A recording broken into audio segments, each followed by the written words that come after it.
Yeah, because when people think balance, they think it's like a 50-50, and it's more like a line of plants in front of you. Some plants you can water once a week, other plants air mist over here, and then other plants require like they're like a literal child. So it's like you have to kind of divvy yourself up. Hey there, beautiful souls. I'm Amber McCrea, your therapeutic nutritionist and emotionally focused therapy coach, dedicated to guiding you on your holistic wellness journey. If you're ready to reclaim your health, nourish your body, and cultivate deeper connections within yourself and others, let's chat. Schedule a free consultation today and let's explore how holistic nutrition and emotionally focused therapy can support you on your path to wellness. Schedule that free consultation now and take the first steps towards a healthier, happier you. Find the link to my link tree in the episode description below.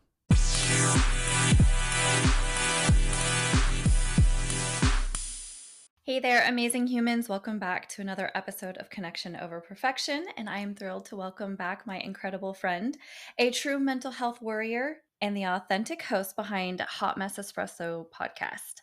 Heather has been a part of our podcast family for a while now, and let me tell you, her journey is encouraging and inspiring.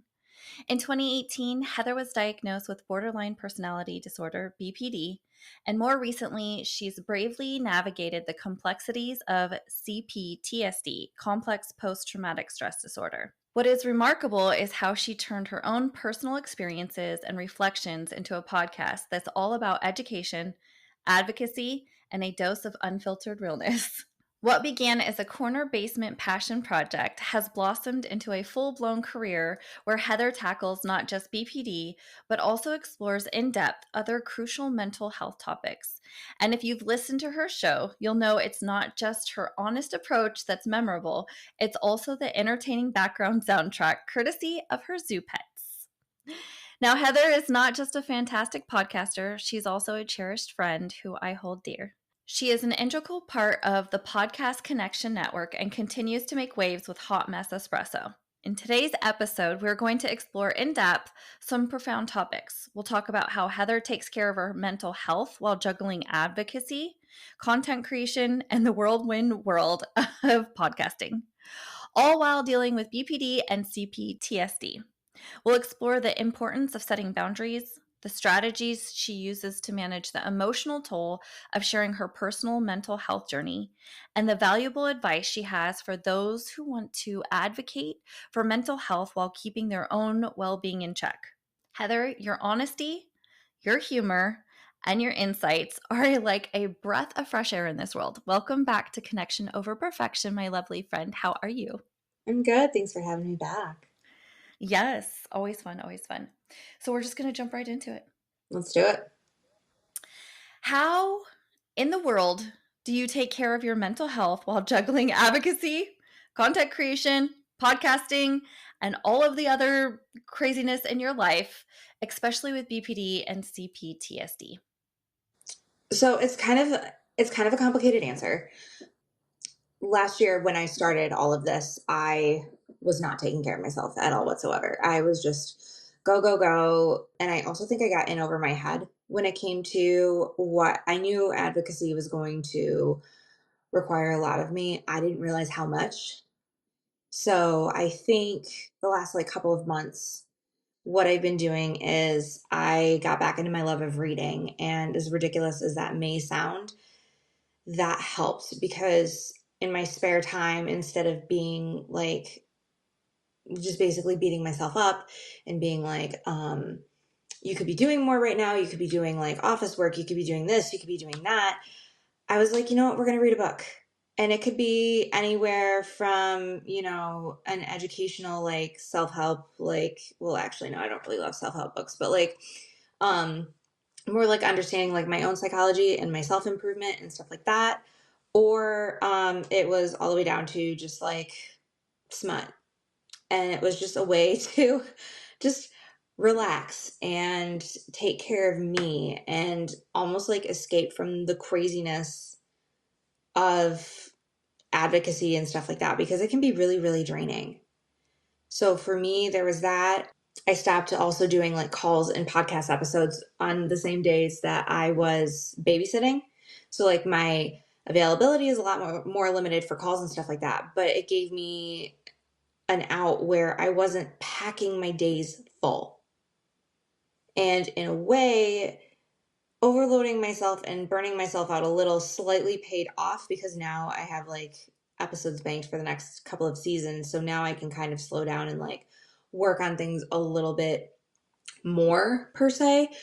But at the same time, it was really a learning process of limiting how many calls I was going to take, limiting how much I was going to do in a day. Because you hear it all the time. You hear, oh, we all have the same 24 hours in a day. No, we don't. I have ADHD, so I have like 2 productive hours in a day, and that's about it. And thankfully my bosses, for the kids I babysit for, are amazing. So if I like roll in with my laptop and I'm like, hey, I procrastinated like crazy this week, I need to like throw an episode together, they're like, that's fine, like we don't care. I'll bring a book and like read when the kids are chilling out. So it's been a process, but the way to take care of myself has literally been, this was such a like long drawn out answer, oh my god, how I take care of myself is I am learning to limit myself. I am learning that it is okay if I don't do all of it in one day. And that is still very difficult for me to learn and still very difficult for me to like work my brain around. But in doing that, because I was just trying to find a balance. And somebody that I hold very dear and I respect very well told me 2 things in a call one time.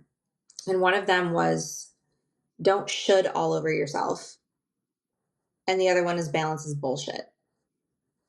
And especially the balance is bullshit because I'm like, oh, I just need to balance like my work home life. There's no such thing. One of them has to take a priority, and I'm learning to put myself first and choosing myself and come what may with all of that. That whether that means putting up boundaries, especially the putting up boundaries, but just taking time for myself has been like a real I need to do that. And that's not a should, but that is I need to do that because otherwise I am just a shell of a human and nobody likes being around me. No, that's huge. And I think that that's really big. You said it may be silly or small, but the reading, and that was one of the big things that you mentioned in the beginning was just taking some time to read. I think that that's so huge is finding things that make us feel good, that bring us back to connecting with ourselves, brings us some peace in this very high strung, like you said, fast paced life. We have to find things that center us, that ground us, that bring us some peace and joy that we can literally enjoy this life because if not we can just work it away.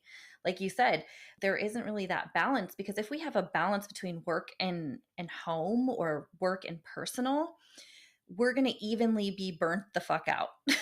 Exactly. If you're giving 100% on both ends, like that, the math ain't mathin'. You can't give 200%. You can give, 80%. Or then Kevin Palmieri, who was a podcast guest of mine, he said something that like hit me like a freight train when it came to this stuff. And he said, if 20% is your version of 100% that day and you gave that 20%, you gave 100%.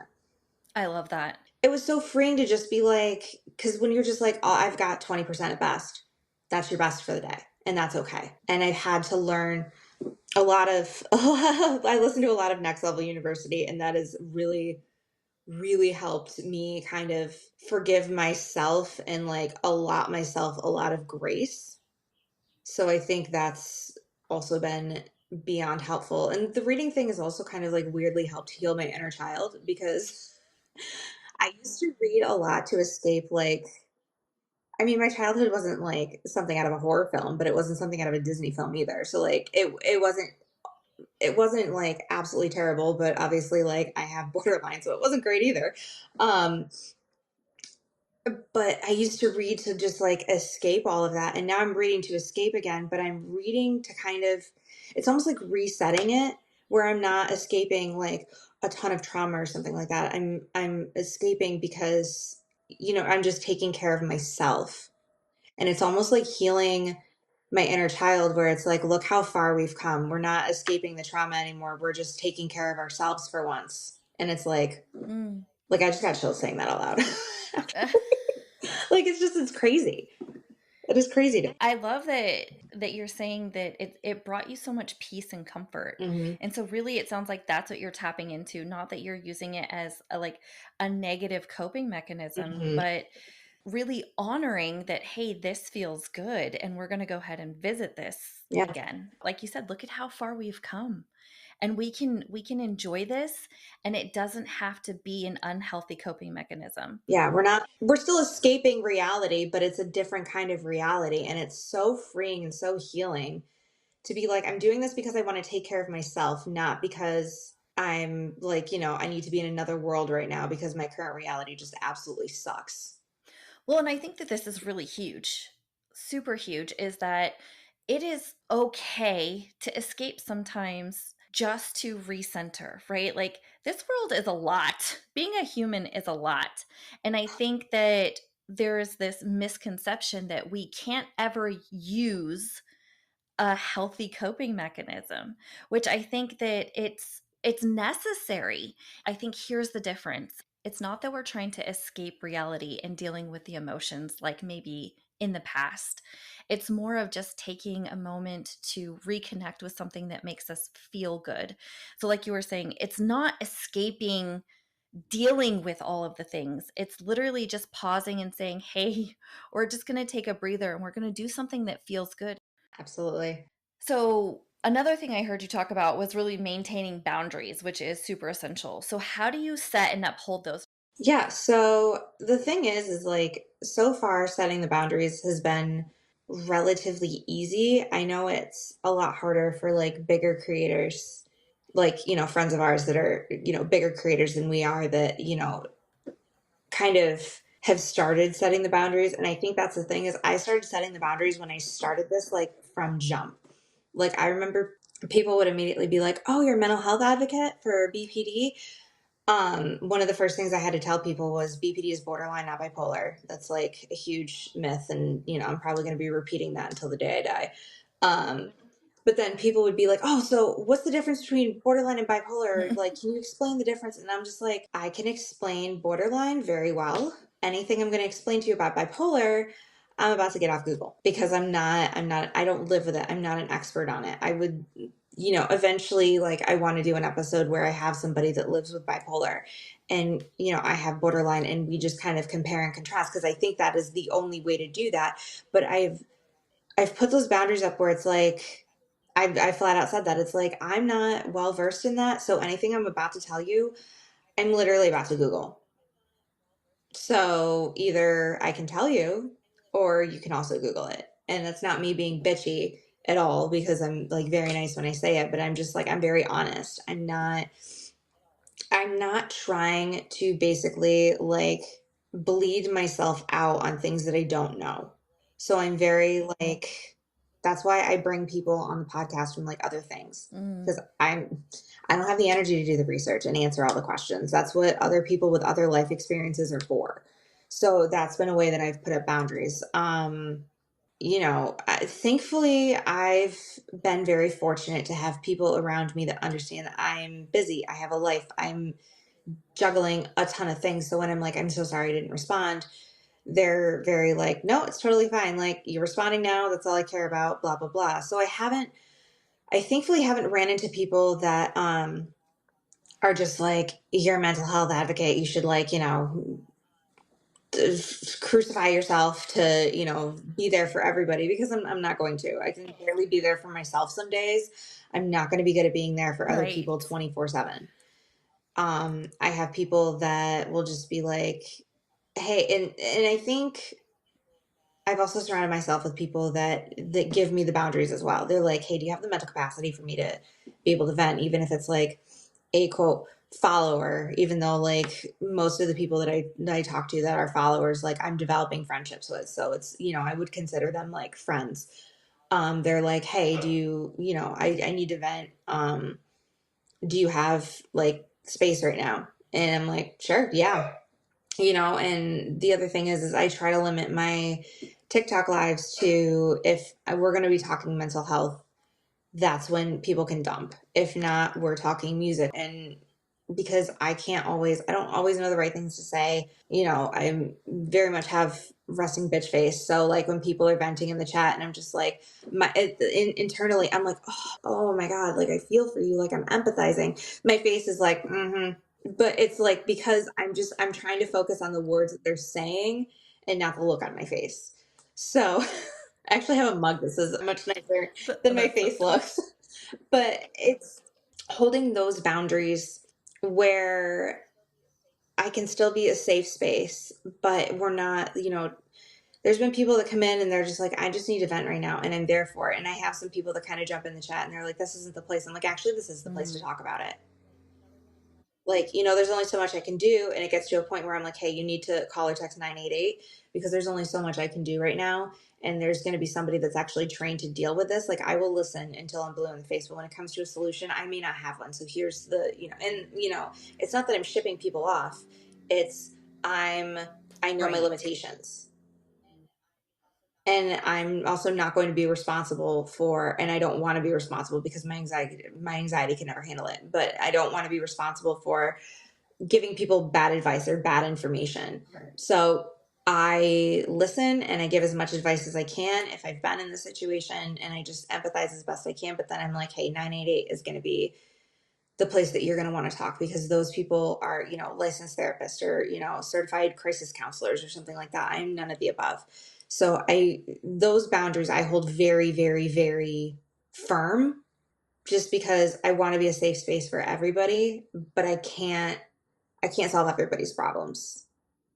So I don't know if that makes any sense. Yeah, it does. And what I'm hearing you say is that you've set boundaries for yourself and your followers and anybody really that you come in contact with. You're like, listen, this is my experience. This is what Yeah, I know. And this is what I am comfortable giving out. And anything beyond that, I'm going to refer you to somebody who might know that situation better, be able to better give you advice. And that holds that boundary for you, but also for the people listening to you is like, hey, these are the clear boundaries that this feels safe, that I can get information, but also that I know that she's not going to give me anything that she doesn't feel confident in what she's saying, or that's not her realm of expertise per se. exactly. I'm not going to talk out of my ass. Right. Like, that's very important to me to give information or give advice based off of what I know to be at least mostly fact or things that I've experienced. Anything else, we're going to a licensed professional because even I still see a licensed professional. Like even I still see a therapist because I am not all knowing. Right. We all do. I think it's important. Yeah, so and that's huge. And one other thing that I love that you said is creating these connections where it's like, hey, do you have the space?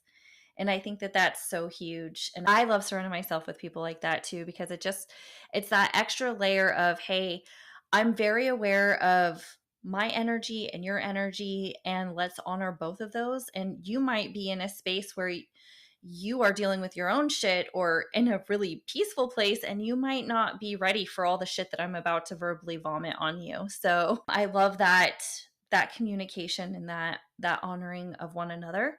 And also you were talking about, limiting what is talked about, say, in your lives. I think that's another huge boundary. Just saying there's only so much that we can do, so much that we can mentally and emotionally take in at certain times, but there is a time and a space for that. And it's like, hey, I'm offering that.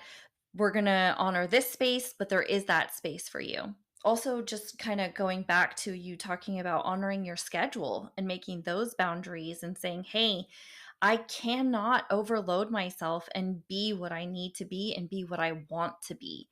And so that means that I am less available and I'm going to take care of me. And like you were saying, I think that that's so hard. I know it's still hard for me.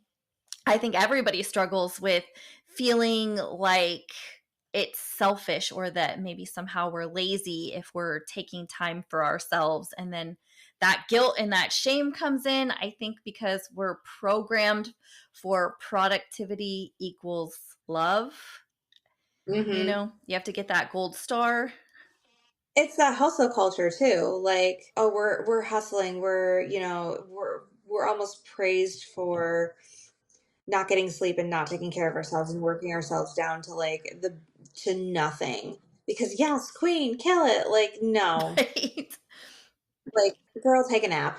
You deserve it. Right. And I think it's the figuring out of the flow for me. That's what Hmm. I'm in a season of figuring out when to hit the gas pedal and when to hit the brakes. I think if you have this black and white mentality of like, okay, it has to be a balance and you have to give all of this here and all of this here and then figure out where it's for me, I'm learning it's more of in what area and aspect am I supposed to hit the gas pedal and learning when the fuck to hit the brake. Yeah, because when people think balance, they think it's like a 50-50, and it's more like a line of plants in front of you. Some plants you can water once a week, other plants air mist over here, and then other plants require like they're like a literal child. So it's like you have to kind of divvy yourself up, not necessarily to balance, but you figure out like what percentage of yourself you can or need to give yourself to, this section and this section. Because, like, this may only require 5%. This may require 50%. This may require 20%. Right. And, it might be rotating on a day. And then you may roll in at 100%. You may roll in at 70%. You may roll in at 20%. And sometimes like a plant over here withers up a little bit and like you can rewater it when you get to it and that kind of thing. So that's really what I picture when, like, how I'm picturing things now instead of like balancing. Like, you're not balancing on a scale. It's more like a group of plants in your living room. I love that because I love plants. So you spoke straight to my heart on that. Yeah. They all require a different amount of effort and care. And that's kind of how life goes. Like, your kids require a different amount of effort and care depending on their age, depending on their, limitations or abilities. And their day. Yeah, in their day, like, oh my God. And then like work required, some days you're gonna have lighter work days, other days you're gonna have heavier work days. And it's, you're never gonna fully balance it, but you can at least like it's more like a juggling act Mm-hmm. than balancing. Like, you're just like you're throwing one thing up in the air and you got one in your hand and you're just like kind of like eyeing the other one, seeing when it's gonna come down and you gotta catch it again kind of thing. Hey everyone, at the Podcast Connection Network, we bring you incredible independent voices. But as passionate creators, we rely on your support to thrive. Subscribe and listen. Regular listens tell platforms our shows matter. Rate and review. Your feedback helps others find us and shows advertisers our value. Share the love. Tell your friends and online communities about your favorite shows. These simple actions make a huge difference. You're supporting independent creators and keeping their voices alive. Yeah, definitely. And one other thing that I'm learning in this area specifically is that, you were talking about giving percentages of yourself. Mm-hmm. And I found that because I'm neurospicy, so oftentimes I find that I am giving 100% to tasks and activities that are unimportant. They're like busy activities. And then I only have like the 5% to pour into the important activities or tasks. So that's really where I am being called out and being really have to be self-aware is, are we giving 100% in the areas or even 60, 80% where we really don't need to give that much energy into it? Oh yeah. What I found, especially for like the neurospicy, is I have this like calendar, like this weekly like dust pad kind of calendar, and it has like your to-dos through the day, but then like at the end it's got top priorities for the week.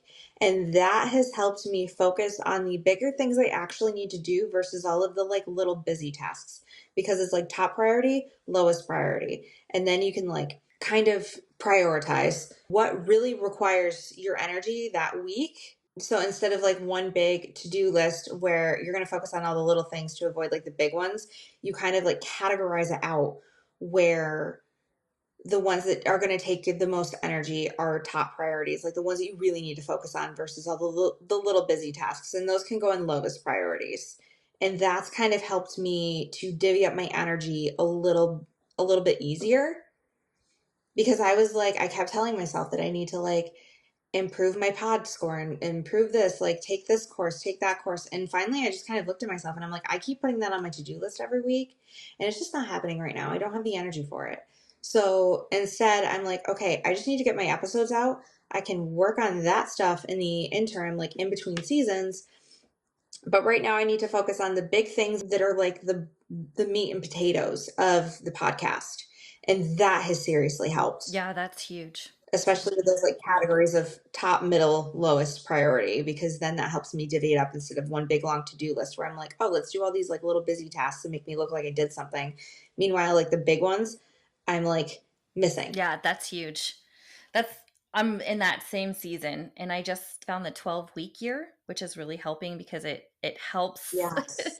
with my brain and the way that I work. Also, what I love is that because I love challenges, and I am programmed for that those small dopamine hits, right? We want those dopamine hits, and so I have for my tasks that I need to do that I want to get done that are important, I have a little scorecard. And so then I get like I score myself because it helps hold myself accountable, and I can physically see like okay, if I didn't work on what I needed to, I have to be accountable to myself at the end of the day or at the end of the week for that.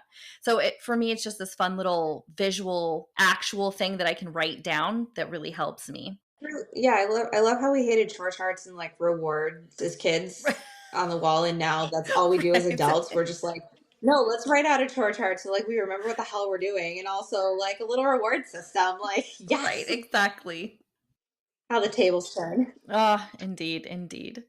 And I think, it can be looked at as such a negative thing like, oh, you're programmed to do that, you have to do that. Whatever.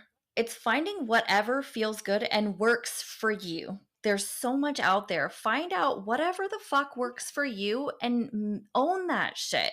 And that might be taking time to try a million different things. I've tried, I don't know how many journals, agendas, calendars and shit I have tried. I think I spent like $400 on planners one year, and I had like 14 of them because I was just looking for the perfect planner. Exactly. I know all of our. Come to find out, Google Calendar is a wonderful thing. And you might have to invest and take time to figure out what doesn't work for you so that you figure out what does work for you. And unfortunately, that's usually how we have to find out almost everything in this life is figuring out what doesn't work. Yep, I am the queen of trial and error. It's fine. Yeah, I love it. It's for me, it's failing forward. It's like, oh, okay, this calendar didn't work. And there can be a lot of guilt and shame in that. Like, oh, I spent money, this didn't work, do this again. But if you figure it's failing forward, you're just really learning what does work for you. And so having Mhm. that perspective change. Yeah. So to switch gears a little bit, let's talk about how you deal with sharing your mental health journey publicly and how emotionally taxing that can be and what you talked about reading. What else do you do to kind of manage that emotional toll? I've been rewatching a lot of Schitt's Creek, to be honest. Oh my gosh, I love Schitt's Creek. Well, and I heard you talking about going to concerts too.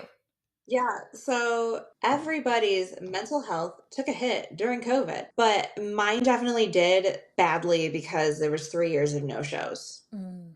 Like I'm a metal show girly. I like to rage out. I like to watch the pit. I like to, be among people that are at shows to rage out with me. And also it gives me like a little bit of like a whoo in humanity. Like the Buffalo metal scene is incredible. And the Rochester metal scene is like great too, but like the Buffalo metal scene, like it gives me a little bit of like serotonin and dopamine when it comes to like my faith in humanity, because you're watching people fall in the pit and they're picking people back up. If you're too much of a douche in the pit, you're out, that kind of thing.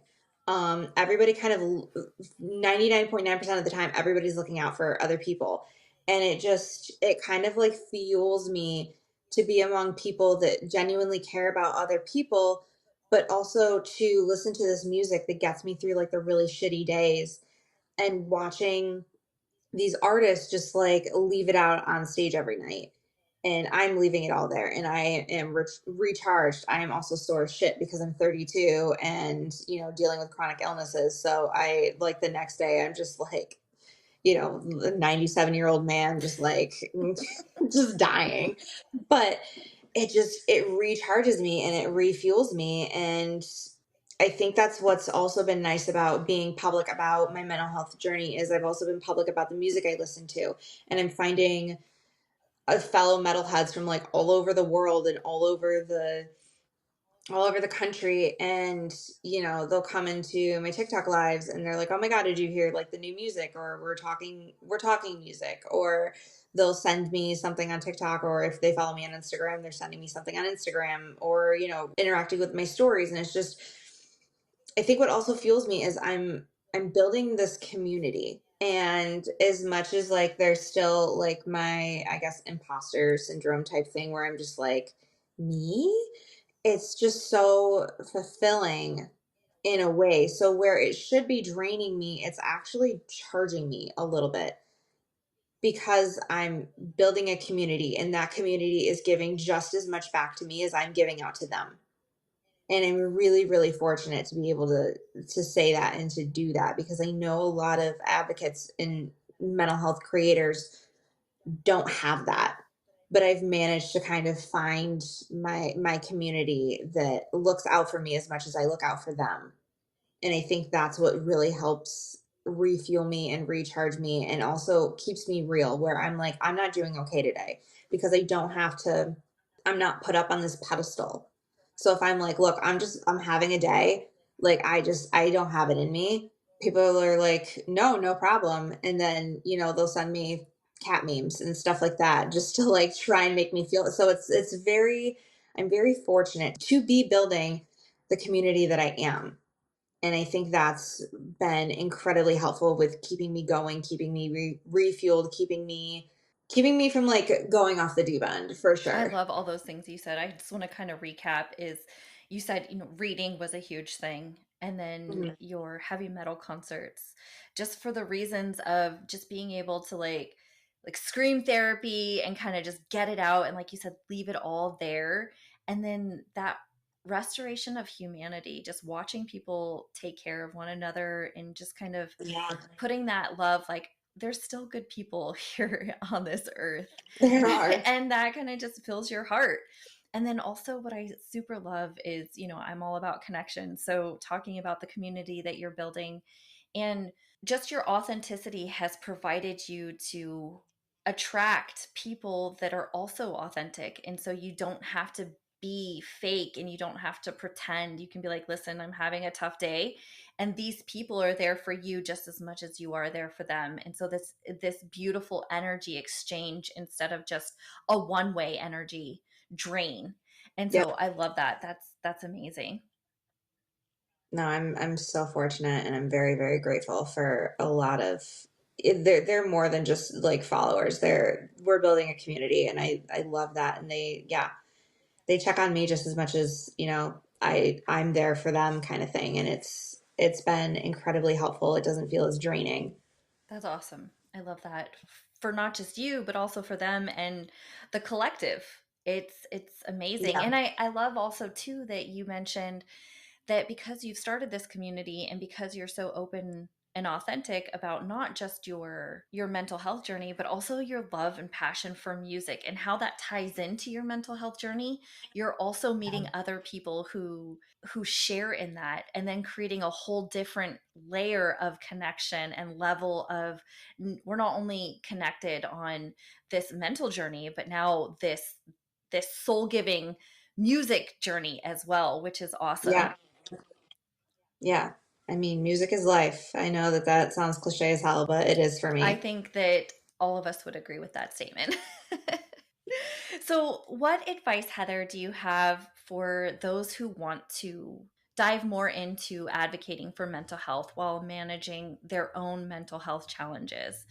How can they prioritize self care and boundaries for that healthy juggling act, per se, that flow? Yeah. I mean, the first piece of advice is to just be you. If you start out with a persona, you're never going to be able to keep it up.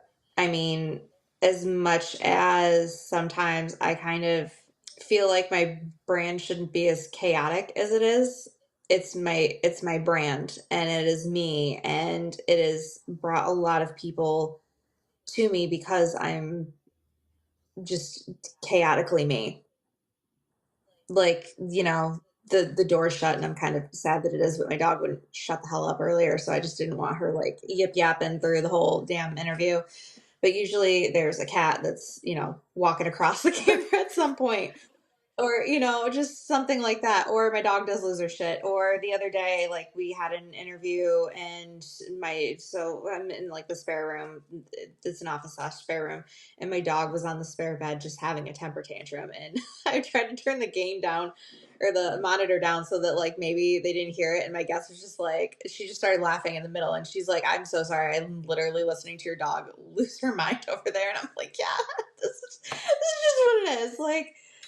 But advice wise, you just have to find your, I guess they call it your unicorn space, but find what you love to do and make that the biggest priority. I get that, like, you still need to pay your bills and stuff like that. So like, don't, that obviously has to technically come first, reality wise.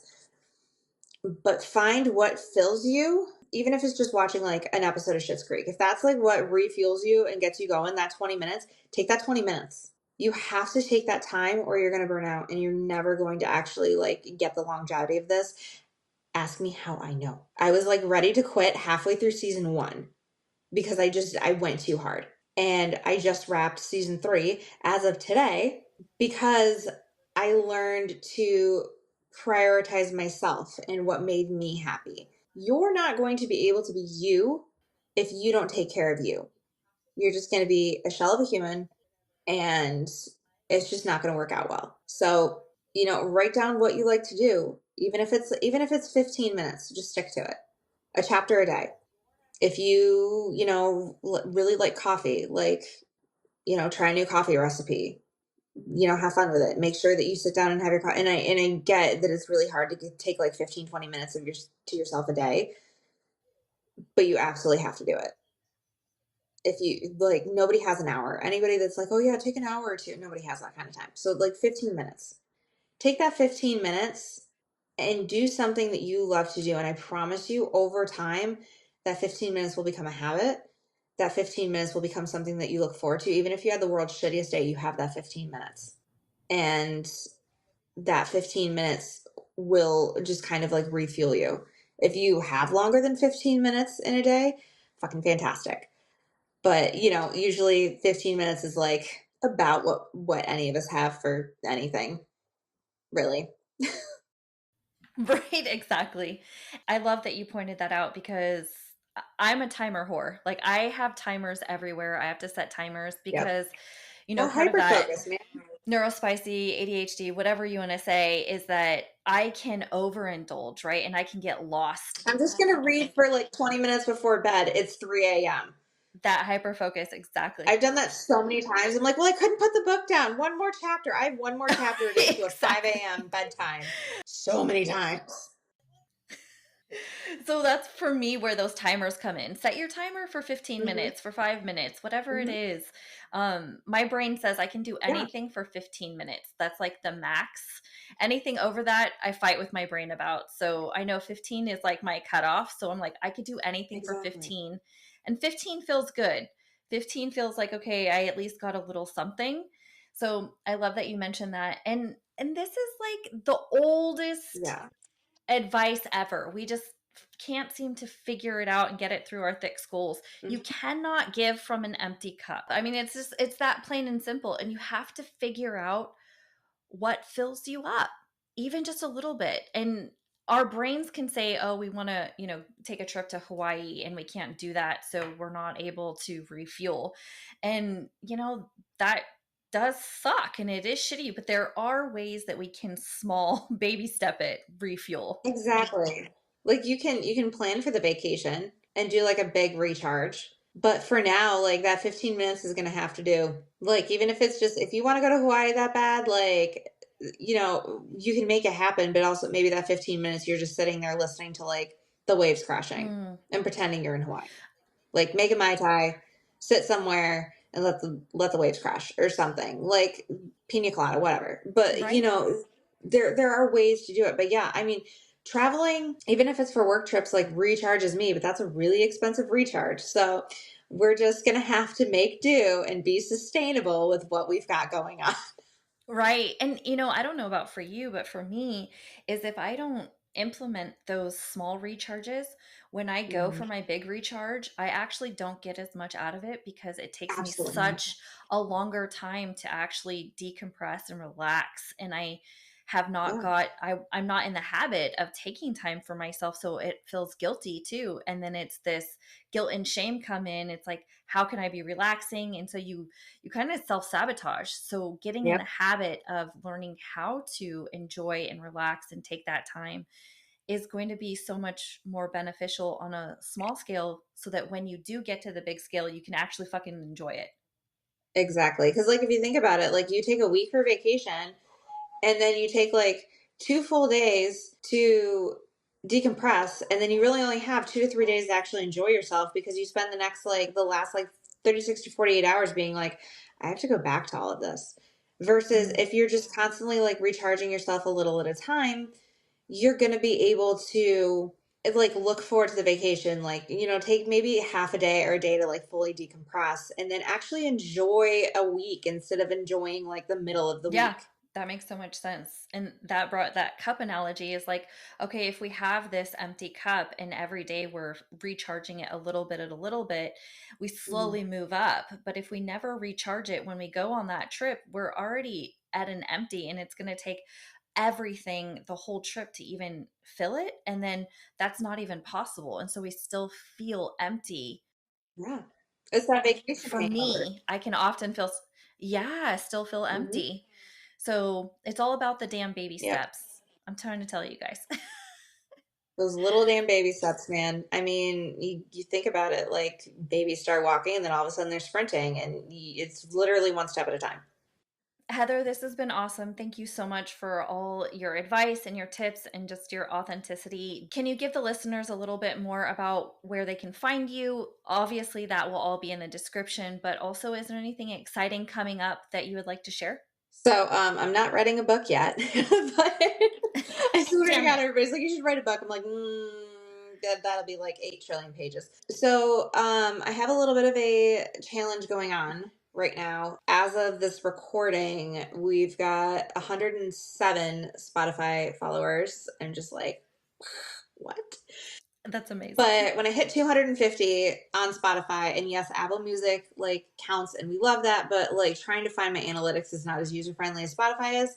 So I hit 250 followers on Spotify, and I'm getting my logo tattooed on me, which I mean, I love tattoos. So I'm just trying to give myself like a little bit of a challenge here. So, but you can also find the podcast on Spotify, Apple Music, basically anywhere that you get your podcasts. Hot Mess Espresso. And then you can find me on Instagram, hotmess.espresso. And then from there, I've got like and it's the same username on TikTok. If you just like dark humor and all of the chaos that is my life. And then we actually also have a Facebook group, finally, that's just Hot Mess Espresso, where we're just trying to build, like, obviously some podcast updates and stuff like that, but also that community that I love so much. Like we're building that. So you can find that on Facebook. You can also find it in my link tree that is on both my TikTok and my Instagram. So that's relatively easy enough to find. We're also on YouTube now. So season 4 is in full swing. So you can find video podcasts on my YouTube. I'm moving on up in the world. So yeah, I'm very excited about where this is all headed and just the community that we're building and just the people that we've been reaching. That's amazing. And so, just one more time for the people who want to kind of participate in that challenge, what do they need to do? They need to go to your Spotify and follow you. Just follow. Just follow. Yep. I mean, Perfect. it'd be Awesome. nice if you listened to an episode or two, but yeah, just follow. We've got some good shit on there. Like it's definitely very much worth a couple of listens. But yeah, just Follow me on pretty much everything just to stay up to date on things, stay up to date on the chaos. Like, we just got a new cat, so everybody's been kind of up to date on all of that craziness. And because, I'm insane and went to Texas to get him, but it was from a friend, so it worked out. But That's awesome. So definitely all that information will be in the description. Also, Heather, like I mentioned in the introduction, is part of the Podcast Connection Network. So in our link trees, you can find the link to find all of the podcasters. It will be Heather, myself, Richard, and Hunter, and their podcasts are all listed in the description, also in our link trees. So thank you, everybody, and thank you, Heather. yeah, thank you. The views and opinions expressed by myself and any guest on this podcast are solely ours and do not necessarily reflect the views or opinions of any organizations we are affiliated with. The content provided is for informational purposes only and should not be considered as medical advice. As always, consult with a trusted healthcare professional regarding any medical conditions or concerns.